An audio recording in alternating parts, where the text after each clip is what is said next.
शय नशीन पर तशरीफ़ फरमा वज़ीर आला तेलंगाना मोहतरम जनाब रेवंत रेड्डी साहब, एडवाइज़र अक़लियती बहबूद बैकवर्ड क्लास और दलित जनाब मोहतरम मोहम्मद अली शबीर साहब, नौ मुंतखब शुदा रुकन पार्लिमान जनाब यादव साहब, मेरे तमाम मजलिस इत्तेहादुल मुस्लिमीन के अराकीन असम्बली व रुकन क़ानून साज कौंसिल और तमाम दीगर सियासी पार्टियों के ज़िम्मेदारान, मैं सबसे पहले अपनी जानिब से और हैदराबाद की पार्लियामेंट की आवाम की जानिब से जनाब रेवंत रेड्डी साहब का, वज़ीर आला का, हैदराबाद के इस क़ल्ब में, हैदराबाद के इस दिल में हम आपका खैर मुक़द्दम करते हैं, आपका वेलकम करते हैं।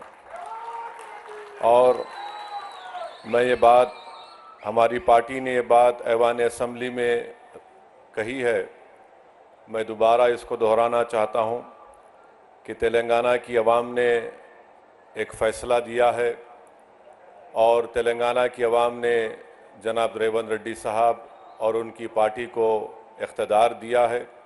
हम उसका एहतराम करते हैं और हम उम्मीद करते हैं कि वो अच्छी तरीक़े से जो आवाम को वादे किए उसको पूरा करेंगे। मुझे यकीन है कि उन वादों को पूरा करेंगे। और मैं मोहतरम वज़ीर आला को ये बात बताना चाहता हूँ कि आपके पास 5 साल का मैंडेट है, आप इत्मीनान से, आराम से अपना काम करिए और हम भी अपनी तरफ से आपको पूरा ताउन देंगे ताकि तेलंगाना और मज़बूत एक रियासत बन सके। हमारी ये कोशिश होगी कि तेलंगाना में जो अमन बरक़रार है पिछले 10 साल से, इंशाअल्लाह ताला उस अमन को हमको और मज़बूत करना है। और एक बात याद हम सबको रखना है कि जितना अमन मज़बूत होगा उतनी ऊंचाइयों पर तेलंगाना को आप और हम और रेवंत रेड्डी साहब लेकर जा सकते हैं। चौथी बात मैं ये कहना चाहूँगा कि हमको ना सिर्फ़ अपने वतन अज़ीज़ को बल्कि हमारी रियासत को फ़िस्ताई ताक़तों से बचाना है। फ़िरक़ा परस्ती और ये नफ़रत का जो माहौल पूरे मुल्क में आज है, उस नफ़रत के माहौल को हमको रोकना है।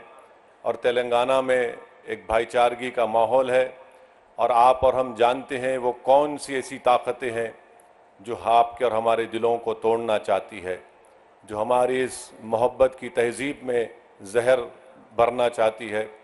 तो हमको और आपको कोशिश करनी चाहिए कि जो नफ़रत आमेज़ बातें हैं, जो लोग दिलों को तोड़ने की बात करते हैं, जो लोग घरों को तोड़ने की बात करते हैं, आपको और हमको मिलकर ऐसी ताकतों को कमज़ोर करने की ज़रूरत है।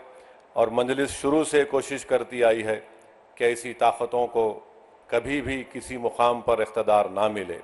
तो मैं अपनी जानिब से चीफ़ मिनिस्टर को ये बता रहा हूँ कि हम चाहते हैं कि ये नफ़रत ख़त्म हो, मोहब्बत आम हो और लोग आपस में सुकून से ना सिर्फ तेलंगाना में बल्कि अपनी ज़िंदगी को गुजार सकें। मैं आज आपको बात बताना ज़रूरी समझता हूँ कि चीफ़ मिनिस्टर बनने के बाद जब मेरी वज़ीर आला से बातचीत हुई, मैंने उनको मुबारकबाद दी।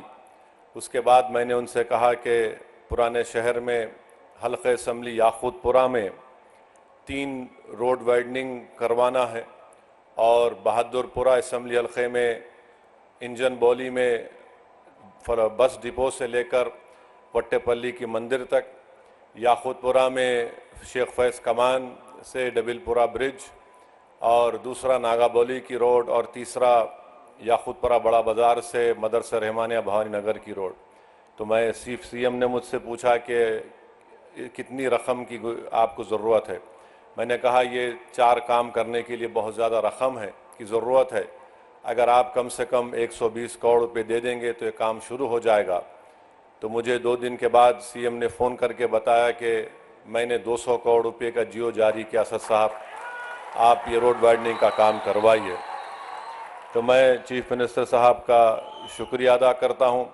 फिर जब ये प्रोग्राम बन रहा था आज का इफ्तिताह करने का, तो मैंने चीफ़ मिनिस्टर से कहा कि मिरालम के पास एक STP टैंक का भी इनाग्रेशन करना है तो मैंने उनसे गुजारिश की कि वहाँ पर मीरालम टैंक के ऊपर एक ब्रिज की बहुत ज़रूरत है। हम लोग तो नेहरू ज़ू से आरामगढ़ तक एक फ्लाईओवर बन रहा है, मगर ये ब्रिज की ज़रूरत है। तो अल्हम्दुलिल्लाह अभी सीएम साहब मुझे बताए हैं कि उन्होंने उसकी टेक्निकली मंजूरी दी है और इंशाअल्लाह ताला वो ब्रिज का भी अनकरीब में हुकूमत की तरफ से उसको मंजूरी मिल जाएगी। मैं चीफ मिनिस्टर साहब का शुक्रिया अदा करता हूँ। और रास्ते में मैंने सीएम को बताया